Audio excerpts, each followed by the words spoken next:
I was 58 years old when I learned that everything I knew about my family was a carefully constructed lie. But here's the thing about secrets. They wait for exactly the right moment to reveal themselves. And that moment usually comes when you're least prepared. My name is Eleanor Hartwell. My friends call me Ellie.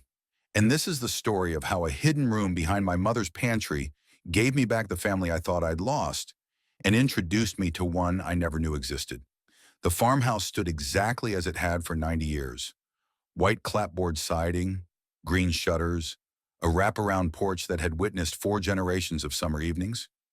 But when I pulled into the gravel driveway that October morning, the silence felt wrong. No humming from the kitchen, no lavender sachets hanging in the windows, no mama. She'd been gone 3 months, 93 years of life, ended quietly in a nursing home bed while I held her hand. The Alzheimer's had taken her piece by piece over 2 years, until the woman who'd raised me was just a shell, looking at me with confused eyes that no longer recognized her own daughter. I thought I'd cried all my tears. I was wrong. The lawyer had called me that morning. "Mrs. Hartwell, we need to discuss the estate. There are complications." Complications. That's what they call it when your mother dies owing $180,000 to a nursing facility, and the only asset is a farmhouse that needs a new roof, new plumbing, and probably a new foundation. My brother Graham was already there when I arrived, leaning against his BMW checking his phone. At 54, he still dressed like he was trying to impress someone. Expensive suit, Italian shoes that had no business on a gravel driveway. "Ellie," he didn't look up. "We need to sell. Fast." "Hello to you too, Graham." "I'm serious. The debt. I know about the debt." He finally looked at me, and I saw the same exhaustion I felt mirrored in his face. "I've got 3 kids in college. Jennifer's medical bills are killing us. I can't carry this." "I'm not asking you to." "Then what? You gonna buy me out with your teacher's pension?" The words stung because they were meant to. Graham had always been good at finding the soft spots. "The lawyer said Mama mentioned something in her will. Something about a valuable asset we need to find." Graham laughed, harsh and bitter. "A valuable asset? In this place? Ellie, wake up. There's nothing here but old furniture and mice." But I'd already made my decision driving over. "Give me 2 weeks. Let me go through everything. If I don't find anything, we sell." 2 weeks? The buyer wants an answer in 2 weeks, Graham. You owe me that much. He stared at me for a long moment, and something in my voice must have surprised him, because he nodded. 2 weeks. But that's it. I moved in that afternoon. Just me, 3 suitcases, and the ghosts of every summer I'd spent running through these halls as a girl. My daughter Caroline called from New York that evening. "Mom, are you sure about this? Staying there alone?" "I need to, sweetheart. I could take some time off, come help." "No." I softened my voice. "No. You've got that big presentation next week. I'll be fine." But after we hung up, I sat in Mama's kitchen and wondered if that was true. The house felt too big, too quiet. Every creak of the floorboard sounded like her footsteps. Every shadow looked like her silhouette moving past the doorway. I'd been divorced for 8 months. 32 years of marriage ended when my husband, ex-husband, decided that his dental hygienist understood him better than I did. She was 34. I was approaching 60. The math was simple, even if the pain wasn't. So here I was. No husband, no mother, no idea who I was supposed to be now. I started in the kitchen on the 3rd day. That's where Mama had spent most of her time. Cooking meals that could feed an army. Canning vegetables from the garden. Always moving, always busy. The pantry was packed floor to ceiling. Jars of preserves from summers long past. Canned tomatoes. Green beans. Pickles. Some of the jars had dates from the 90s. Their contents long since spoiled but somehow still precious. I couldn't bring myself to throw them away. I was reaching for a jar on the top shelf when my hand hit something that didn't move. A wooden panel. Solid. But when I knocked on it, the sound was hollow. My heart started beating faster. I pulled down more jars, clearing the shelf completely. The back wall of the pantry was made of vertical wooden planks, like the rest of the house. But these planks didn't quite line up. There was a gap, barely visible, less than a quarter inch, but there. I ran my fingers along the edges, pressing, pulling, searching for click. The sound was so soft I almost missed it. A panel about 3 feet wide shifted inward an inch. My hands were shaking as I pulled it open. Behind the false wall was darkness, and the smell of old paper and lavender. Mama's scent, preserved in a space that had been sealed for who knows how long. I found a flashlight in the kitchen drawer. The beam cut through the darkness, revealing a room I'd never known existed. 8 feet wide, maybe 10 feet deep, no windows. A single bare bulb hanging from the ceiling, and when I pulled the chain, amazingly, it still worked. The room looked frozen in time. A small desk sat against one wall, its surface covered with papers and photographs. Wooden crates were stacked in the corners. Clothes hung from a rod along the back wall, protected by cloth garment bags. Everything was covered in dust, but remarkably well preserved. I stepped inside, and it felt like stepping into a museum, or a time capsule, or a secret that had been waiting decades to be discovered. On the desk, I found letters tied with faded ribbon, official-looking documents in protective plastic sleeves, and photographs. Dozens of them, black and white, showing people I didn't recognize. Except one. In the photograph, a young woman stood beside a man in a simple suit. They were holding hands, standing in front of this very farmhouse. The woman looked exactly like my mother. Same nose, same smile, same way of tilting her head slightly to the left.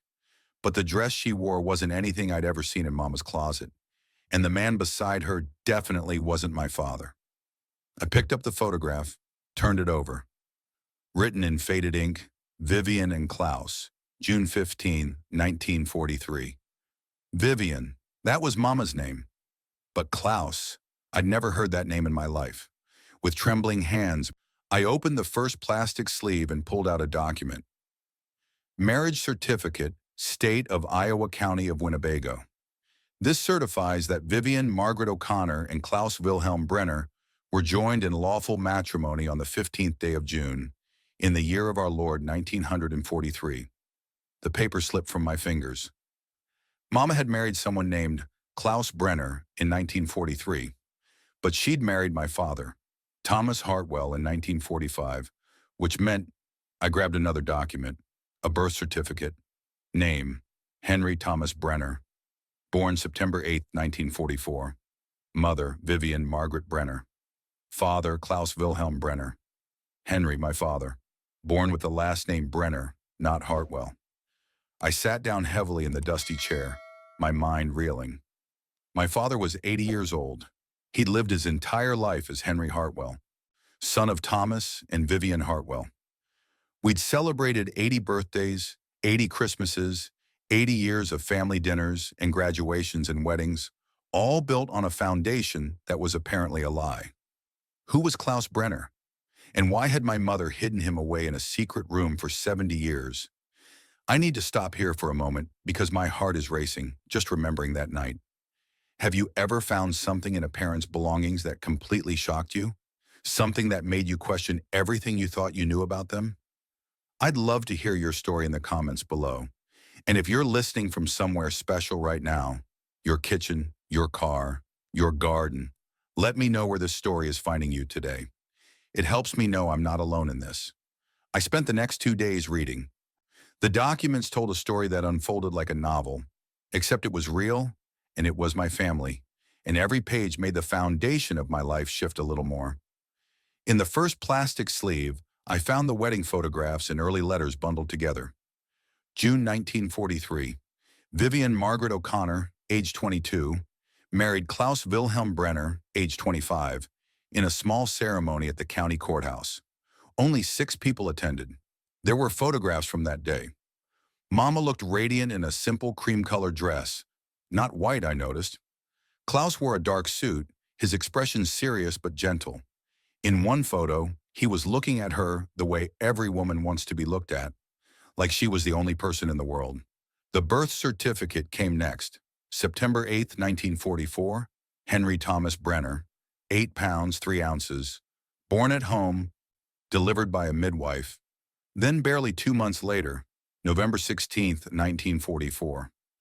Death certificate for Klaus Wilhelm Brenner, age 26. Cause of death, industrial accident.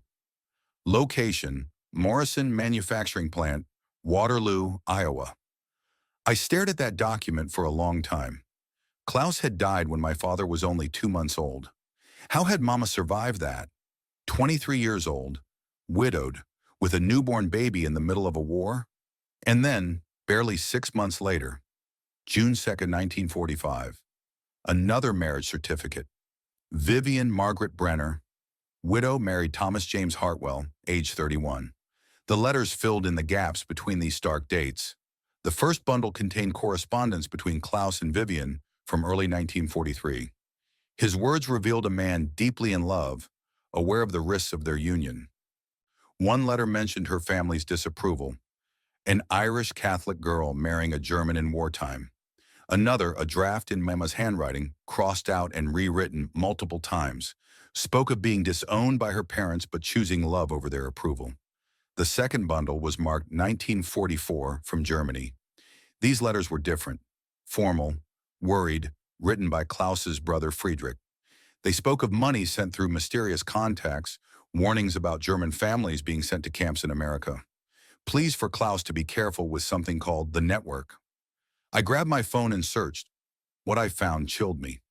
During World War II, the United States had interned over 11,000 people of German ancestry. Not as many as Japanese internment, but still, thousands of families torn apart, imprisoned because of their heritage. The third bundle contained Klaus's journal, leather-bound, pages yellowed with age. On the first page, property of Klaus W. Brenner. If found after my death, please give to Vivian. I read entries spanning from early 1944 to just days before his death. The early pages describe Vivian's pregnancy, his joy about becoming a father, his hope to name the child after both his father and his best friend Thomas. But as the months progressed, the entries grew darker. July 12, 1944. Today we helped the Muller family, 3 children under 10. The father was arrested for writing a letter to his mother in Berlin. Thomas found them new papers. The Mullers are now the Millers, Irish immigrants from Boston. They left tonight from Montana. 12 families so far. 12 families who won't see the inside of a camp. August 20th, 1944. The FBI is asking questions in town. Someone talked. We're being more careful, but I don't know how much longer we can continue. October 21st, 1944. Vivian is magnificent, 7 months pregnant and still insisting on helping with translations. She says the families need her. She's braver than any soldier I know. The final entry, dated November 1st, 1944, just 15 days before his death, made my hands shake. If you're reading this, my darling Vivian, I'm gone. Don't cry for me. I made my choice with clear eyes and a full heart. The network is compromised. The FBI knows about the safe houses. They're coming for me. And if they take me alive, everyone falls. All the families we've helped, you, our son. But if I'm dead, the investigation ends. The trail goes cold. Everyone stays safe. Thomas knows what to do. He's a good man. Better than me in many ways. Trust him. Marry him if you must. Let Henry have a safe name, an American name. Let him grow up free from the shadows of this war. I've loved you with everything I am. This is not goodbye. It's see you later. All my love, Klaus. Klaus hadn't died in an accident. He'd sacrificed himself, deliberately, to protect everyone. And my mother had lived with that knowledge for 70 years. I called my father that night. It was late, after 10, but I couldn't wait. Ellie, his voice was groggy with sleep. What's wrong? Is it Caroline? Daddy, my voice cracked. Daddy, I need to ask you something. What is it, sweetheart? Did you know your biological father was named Klaus Brenner? Silence. Long, heavy silence. Daddy? What did you just say? His voice had changed, sharp, alert. I found a room, in Mama's house, a hidden room behind the pantry, with documents, marriage certificates, Birth certificates, letters. Daddy, Mama was married before? To a man named Klaus Brenner. He died in November 1944, when you were 2 months old. He was your biological father. I heard him breathing. Just breathing. For 30 seconds. A minute. Then quietly. I think I always knew something. What? Not the details, not the name. But I knew there was something. The way your mother would flinch when she heard German on TV. The nightmares she'd have.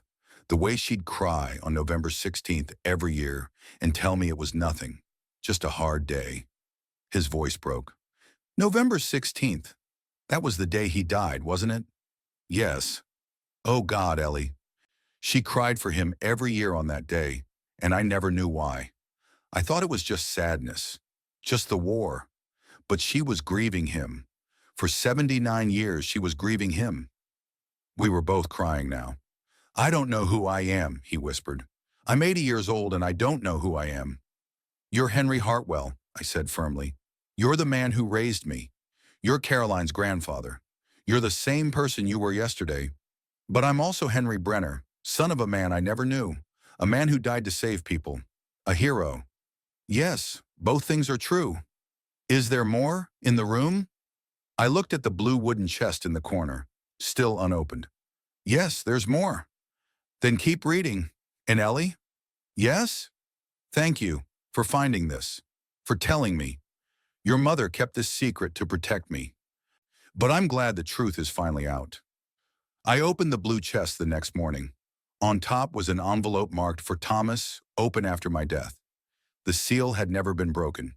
Inside were multiple drafts of a letter, all in Mama's handwriting. The first drafts were from the 1960s.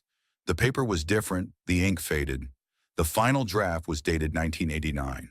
The letter spoke of gratitude, of slowly falling in love, of watching Thomas teach Henry to ride a bike, and hearing their son call him Daddy for the first time. It spoke of keeping Klaus's room locked, not out of inability to let go, but to preserve evidence for a future day when the truth could safely emerge. The words that struck me hardest: thank you for being the kind of man who loves enough to share, who's secure enough to honor another man's memory, who's patient enough to wait for a broken heart to heal. I wept reading that letter, because at my age after my divorce, after 32 years of a marriage that had ended when my husband decided I was too old, too boring, too much of a reminder of his own aging, I'd stopped believing in that kind of love, the kind that's patient, the kind that doesn't demand, the kind that just shows up every single day and chooses you again and again. My mother had found it twice. Maybe there was hope for me after all. In the corner of the room, I found a leather briefcase. The lock was broken, the hinges rusty. Inside were files, official documents, letters, reports, all bearing the letterhead, U.S. Department of State, Refugee Resettlement Services, and the name, Thomas J. Hartwell, caseworker. Thomas Hartwell hadn't been just a farmer, as we'd always believed. From 1943 to 1967, he'd worked for the federal government, specializing in refugee resettlement. His job was to help displaced persons establish new identities and new lives in America. The files showed 47 cases, 47 families, German surnames changed to English ones, backstories created, employment arranged, all legal, all official, all done through proper government channels. But one file was marked Private Klaus Brenner Network Integration. Inside, a confidential memo dated December 1944 explained everything. Following Klaus's death, the department had absorbed his underground operation. Thomas would assume responsibility for all ongoing cases. And crucially, Mr. Hartwell has agreed to marry Mrs. Vivian Brenner to provide cover for his acquisition of the Brenner Farm property and his knowledge of network operations. The marriage had been strategic, planned, necessary. But then I found another letter, tucked in the back of the file, handwritten, personal, addressed to Friedrich Brenner in Germany. Thomas wrote of his grief at losing Klaus, his closest friend since childhood. He wrote of his promise to protect Vivienne and the baby. He wrote of marrying her not just because he had to, but because he wanted to. I love Klaus like a brother. I'm learning to love Vivienne like a wife. And Henry, he's already my son in every way that matters. He enclosed photographs and continued Klaus's work through legal channels. Your brother's legacy lives on. The 38 families he saved are thriving. Thomas had loved Klaus, had married Mama to honor that love. But somewhere along the way, duty had transformed into something real. Graham arrived unannounced on day 10. Time's up, Ellie. The buyer's getting impatient. I was sitting in the hidden room, surrounded by 70 years of secrets. No. What? I said no. We're not selling. He stared at me. Are you insane? The debt? I'll figure it out. With what money? His voice rose. Your teacher's pension? Face reality, Ellie. We're broke. This house is all we have, and it's falling apart. This house is more than wood and nails, Graham. I stood up. This house saved 38 families. Klaus died protecting people. Thomas continued that work for 20 years. And Mama kept the evidence safe all this time. I don't care about ancient history. I care about my kids' tuition bills. Jennifer's medical bills. Our mortgage. His voice cracked on that last word, and I saw it then. The desperation. Not just greed. Real fear. Graham, I said more gently, what's really going on? He slumped against the doorframe. We're 3 months behind on everything. Jennifer's treatments aren't covered by insurance. The bank is threatening foreclosure. I need this money, Ellie. I need it now. For the first time, I saw my brother not as an obstacle, but as a drowning man grasping for anything to keep his head above water. Give me 30 more days, I said. 1 month. I'll find a solution that helps both of us. There is no solution. Trust me, please. Something in my voice, or maybe just exhaustion, made him nod. 30 days, but that's it. After he left, I sat on the floor of that hidden room and made a decision. For 32 years of marriage, I'd been nice, agreeable, whatever everyone else needed me to be. Not anymore. I was going to save this house, and I was going to help my brother, but on my terms. I need to pause here and ask you something. If you were in my position, if you discovered your family had this kind of history, would you keep the house, even if it meant financial struggle?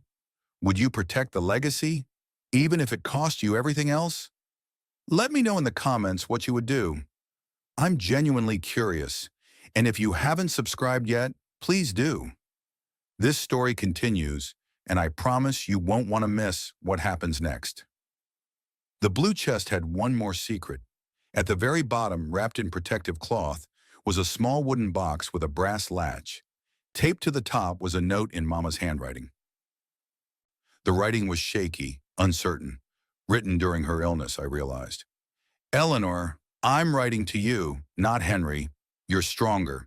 You'll need that strength. If you found the room good, in this box, 68 years of letters from Klaus's family in Germany. I never answered, not because I didn't care, because it wasn't safe for decades. Then it became habit, cowardly habit. Your father deserves to meet them before he dies. I was too afraid. Don't you be. All my love, even from the fog, Mama. Even from the fog. She'd written this knowing she was losing her mind, racing against time to leave me breadcrumbs. I opened the box. Inside were letters, dozens of them, hundreds maybe, all addressed to Mrs. Vivian Hartwell or Henry Hartwell or simply the Brenner family, America. All unopened. The earliest letters, from 1945 through the 1950s, came from Klaus's mother, Margaret, and his brother, Friedrich. They spoke of devastation, of cities in rubble, of desperate need to know if the baby had survived. By the 1960s, the tone shifted. Friedrich's children writing about a cousin they'd never met, lighting candles on his birthday every year. The 1980s and 90s brought letters from Klaus's great-nieces and nephews. One particularly moving letter from 1987 came from a teenager named Greta. Do you even know we exist? My father talks about you every year on your birthday.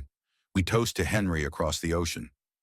The most recent letters were from someone named Lucas Brenner, Klaus's great-nephew, who'd spent 20 years trying to find the American family. His letters grew increasingly desperate as his father aged and died without answers. Then I found the email, printed out, dated April 3rd, 2022, from Lbrenner Foundation.de to vivianhartwellagmail.com. The email explained everything. They'd found us through DNA databases. Caroline had uploaded her DNA to Ancestry.com as part of a birthday gift experience. The match was conclusive. Lucas wrote of having heart disease at age 57, of running out of time, of wanting his children to know their American family. We don't want money, we just want to know, is Henry alive? The date, April 2022. Just months before Mama's Alzheimer's diagnosis. She'd received this email but never responded. By then, the fog was already closing in. She'd probably read it, meant to answer, forgotten, got confused, and in the chaos of her deteriorating mind, lost the thread entirely. I looked at the date, 2022. It was now October 2024. Lucas might still be alive, might still be waiting. I grabbed my phone and called my father. "Daddy, how would you feel about meeting your German family?" There was a long silence on the other end of the line. "Ellie, I'm 80 years old. What if they're angry we never contacted them? What if they blame me for the silence? What if they've been waiting 78 years to love you?" Another silence. "I'm scared," he finally whispered.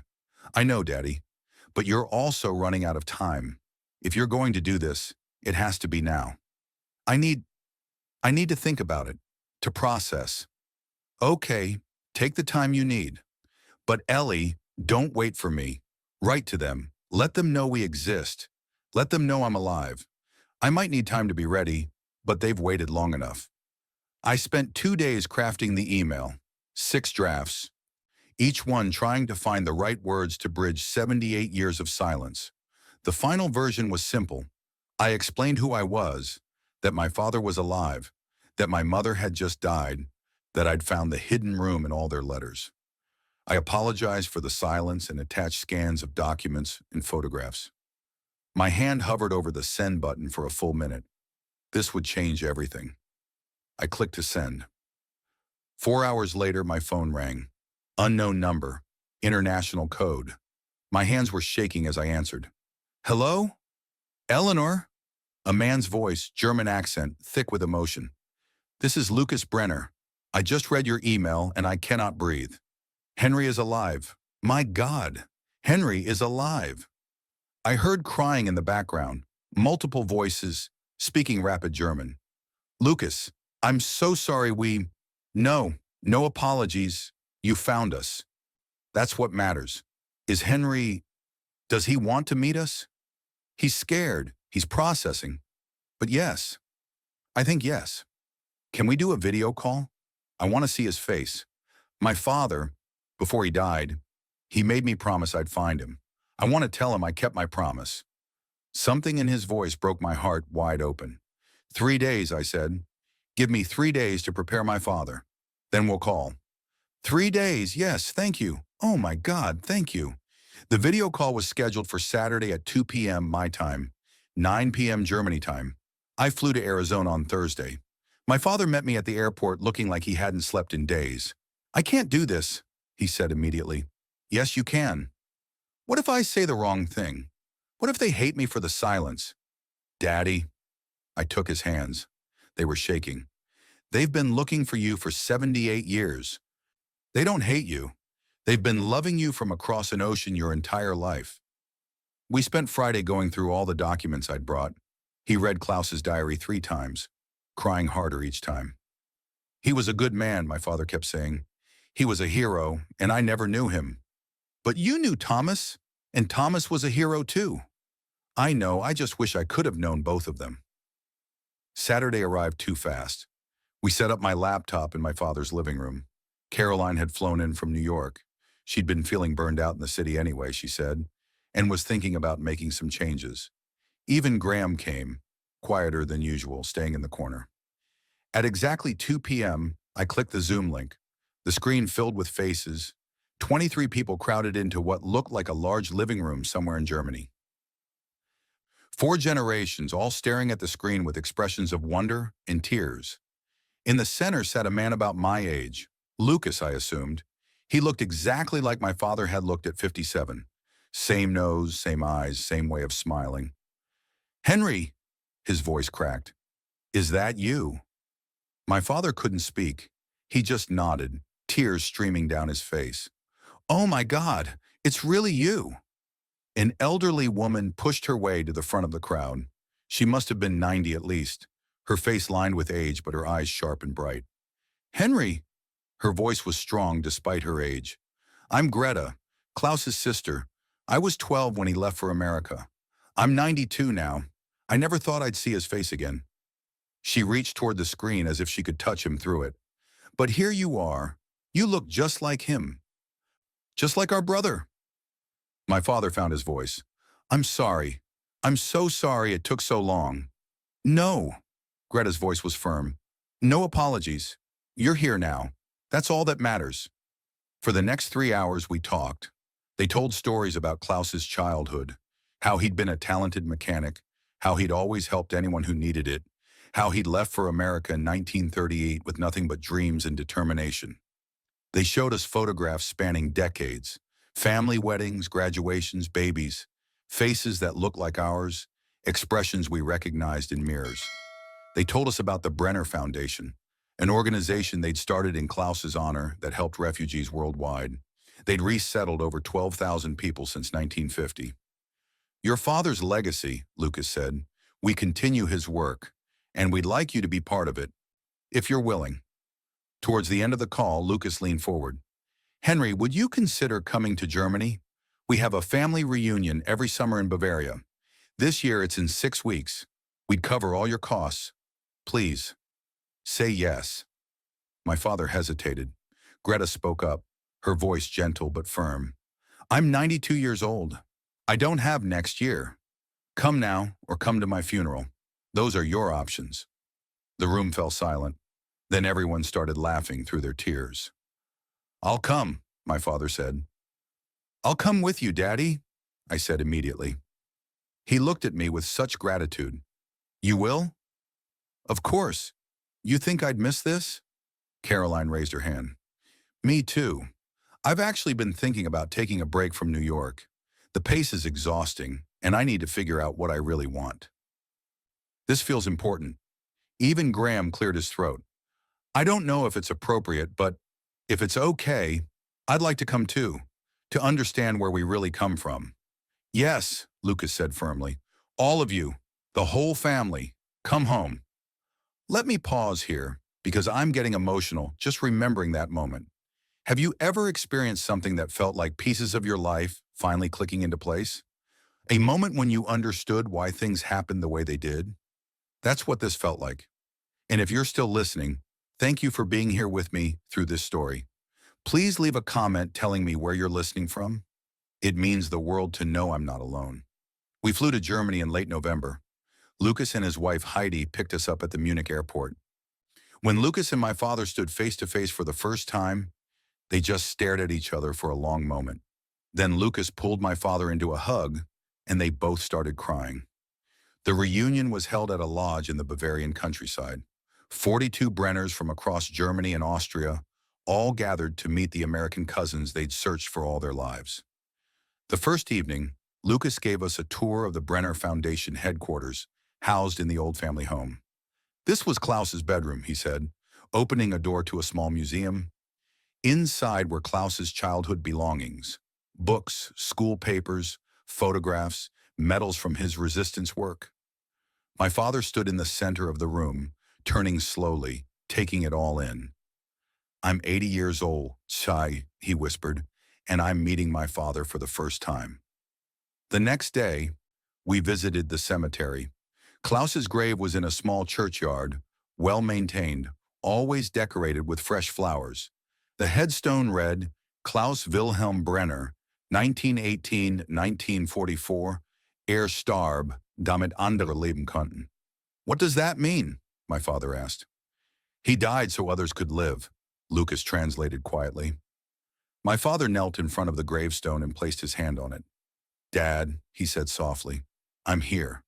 I'm sorry it took so long, but I'm here, and I understand now."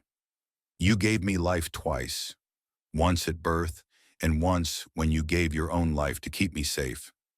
Thank you. Behind us, 40 Brenners stood silent. Many were crying.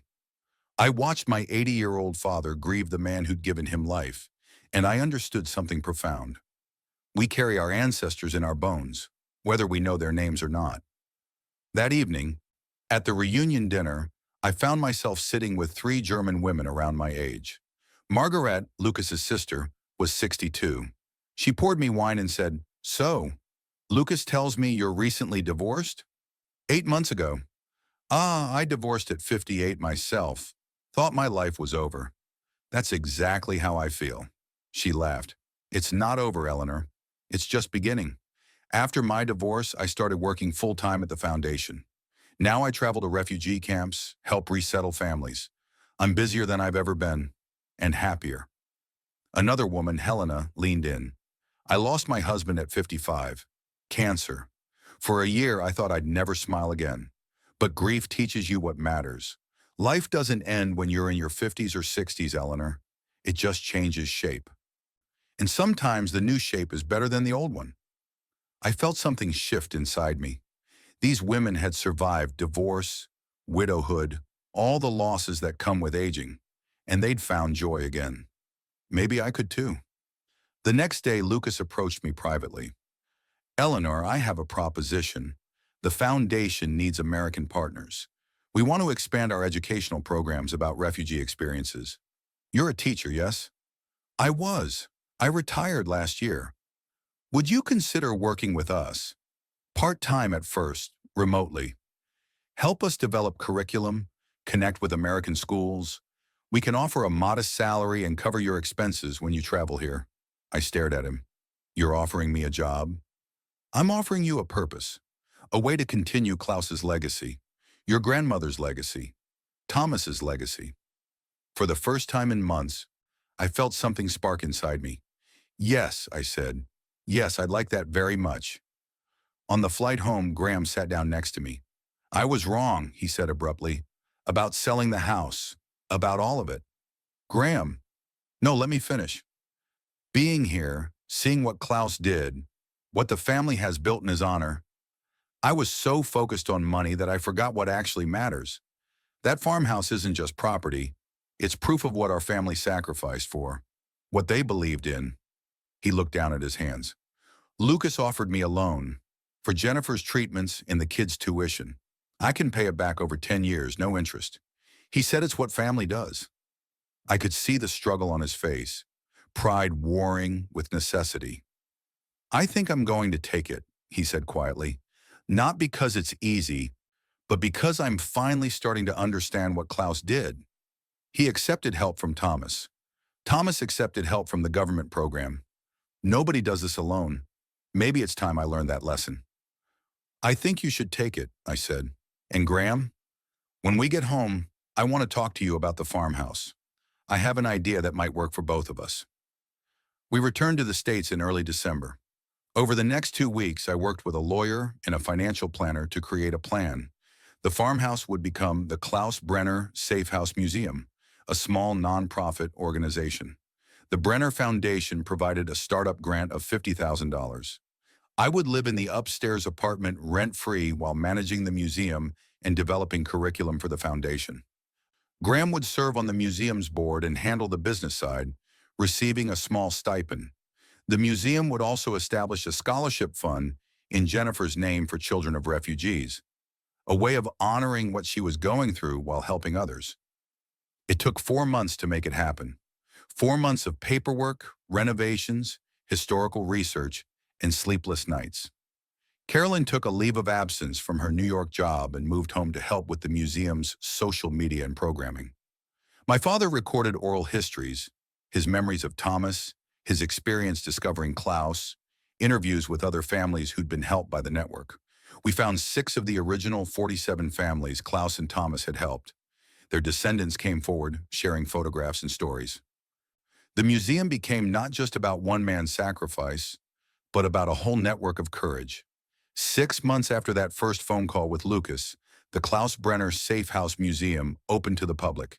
It was a small ceremony, just family and a few local reporters. But 42 Brenners flew in from Germany. My father cut the ribbon, his hands steady, his eyes clear. This room was kept secret for 70 years, he said to the small crowd.